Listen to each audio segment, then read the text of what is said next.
It's non-alcoholic.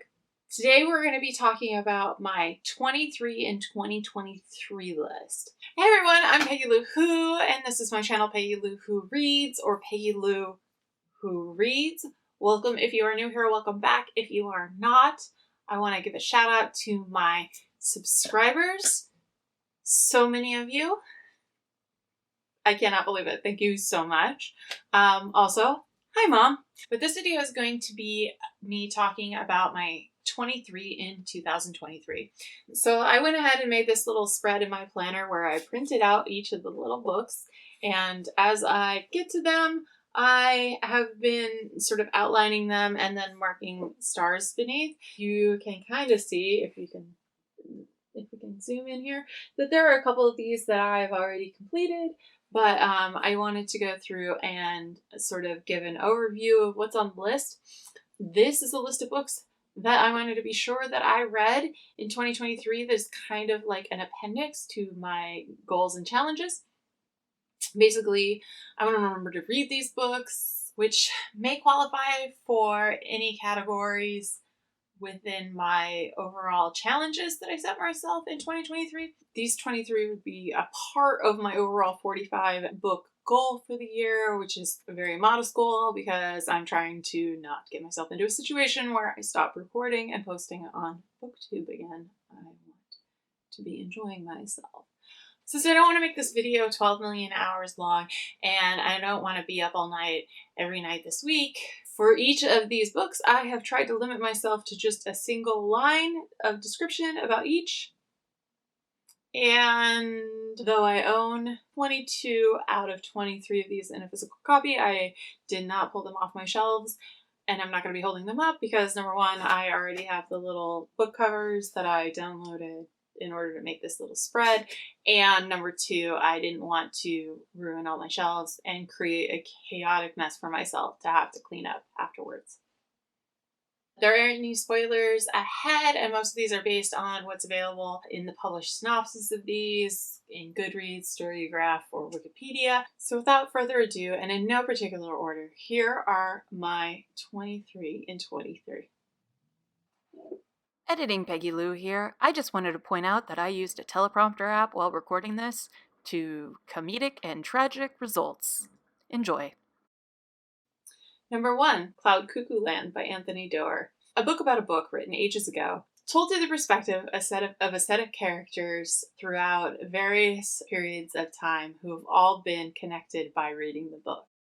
Number 2, Bloodmarked by Tracy Doan, the second in the Legendborn series about a teenager Bree who, while at an early enrollment program at UNC Chapel Hill, discovers a secret society made up of the descendants of King Arthur and the Knights of the Round Table who fight demons with magic.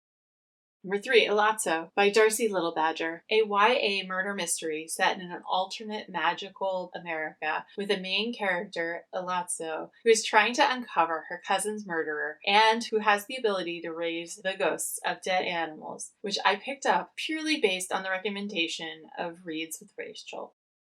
Number 4, 1984 by George Orwell, oft-banned classic example of dystopian science fiction, first published in 1949, which, and I copied and pasted this out of Wikipedia, quote, examines the role of truth and facts within societies and the ways in which they can be manipulated, end quote, which is set in a society based on Nazi Germany and Stalin's Russia, which I am embarrassed to say I have never read, not even when everyone else was reading it for obvious reasons, 2016. Number 5, The Fifth Season by N.K. Jemisin, first of the Broken Earth trilogy, which I will be rereading as part of my binging of the series, which takes place on a world where there is a single supercontinent that is geologically unstable, and following a main character who is born with innate abilities shared by a minority of the populace who has the ability to read and manipulate the geology of the planet. Number 6, Obelisk Gate by N.K. Jemisin, book 2 in the Broken Earth trilogy. Number 7, The Stone Sky by N.K. Jemisin, the final and third book in the Broken Earth trilogy. Number 8, Truth of the Divine by Lindsay Ellis.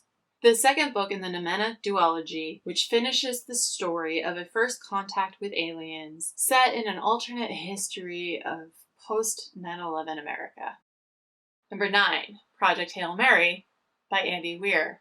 A lone astronaut is on a mission to save humanity, but he doesn't realize it because he wakes up from a very long sleep with amnesia. Number 10, The Haunting of Hill House by Shirley Jackson, a classic haunted house horror novel that I am, once again, embarrassed that I never read. Number 11, Kaikeyi by Vaishnavi Patel, a retelling of the Sanskrit Ramayana epic from the perspective of the eponymous female main character who plays a lesser part in the original story, similar to what has been done many times lately with regards to myths and legends from ancient Greece and Rome. Number 12, Certain Dark Things by Silvia Moreno Garcia, a gothic urban vampire novel set in Mexico City featuring an alliance between a human and a lead vampire on the run from the cops and a narco-vampire crime syndicate. It was at this point that I could feel the teleprompter sucking my life force away. 13, I Who Have Never Known Men by Jacqueline Hartman. Originally in French, I Who Have Never Known Men is the dystopian story of a girl with no name and no past who is the youngest of a group of 40 girls and women who have been imprisoned in a dungeon, which is the only book on this list that I do not yet own and which I learned about from Emily at Books with Emily Fox.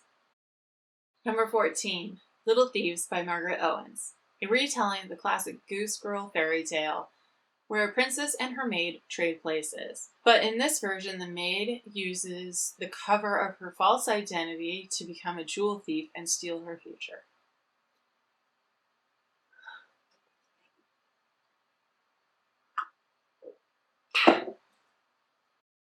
Number 15, Sense and Sensibility by Jane Austen.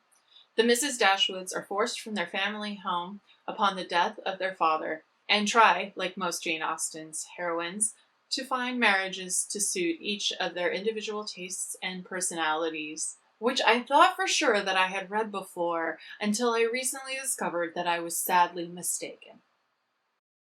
Number 16, Legends and Lattes by Travis Baldree.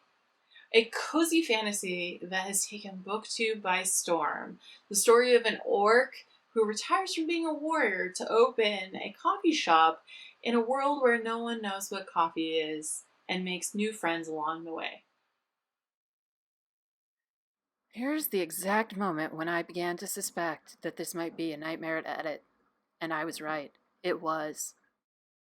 Number 17, Worlds of Exile by Ursula K. Le Guin.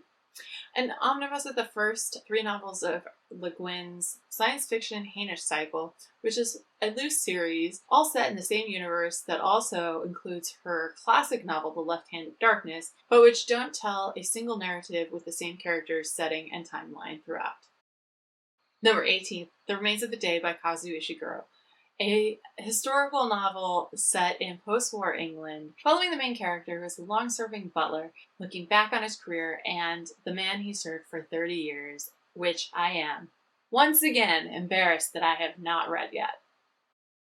Number 19, The Vagina Bible by Jen Gutner, MD. Famous internet gynecologist Dr. Jen Gutner brings you all the information you never learned in health class and can't believe your doctor never told you, which I was very excited to pick up when it was first released in 2019 and which somehow I have not read yet. Number 20, The Red and the Black, or Le Rouge et le Noir by Stendhal, a French classic set in post-Napoleonic France following a young man who is a would-be social climber whose ambitions and machinations are thwarted by his passions. Number 21, The Hacienda by Isabel Cañas, a gothic novel set in the aftermath of the Mexican War for Independence. A young woman accepts a marriage proposal and moves into her new husband's home, which turns out to have some issues. So she enlists a local priest, who also happens to be a local witch, to assist her in fighting off the presence there. Number 22, Frankenstein by Mary Shelley. Mary Shelley's classic horror novel about a student of science intrigued or obsessed with the idea of creating life, who achieves his goal and then abandons his creation, who is left to wander the world and experience the best and the worst of humanity, which I'm looking forward to rereading this year.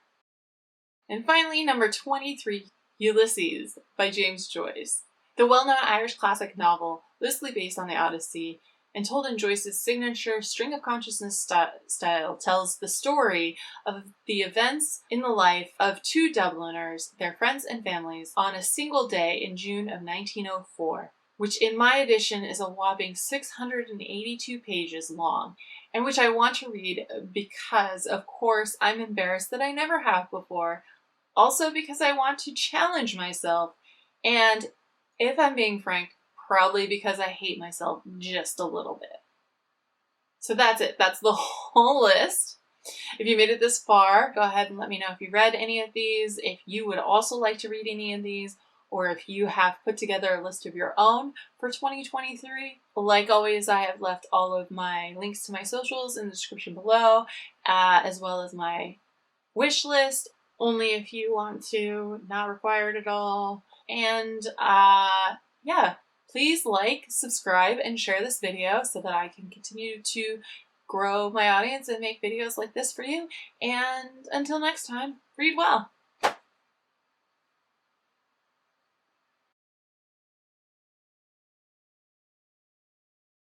So without further ado,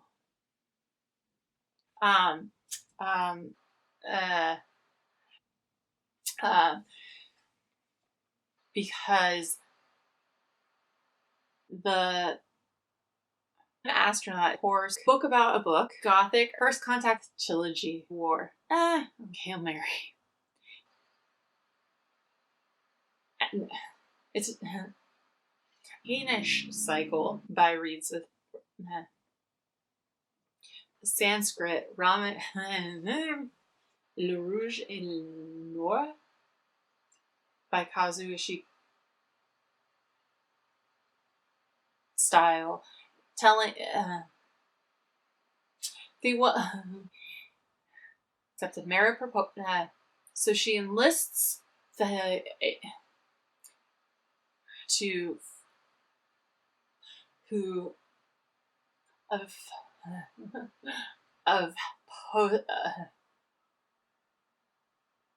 I for a very long from and turn a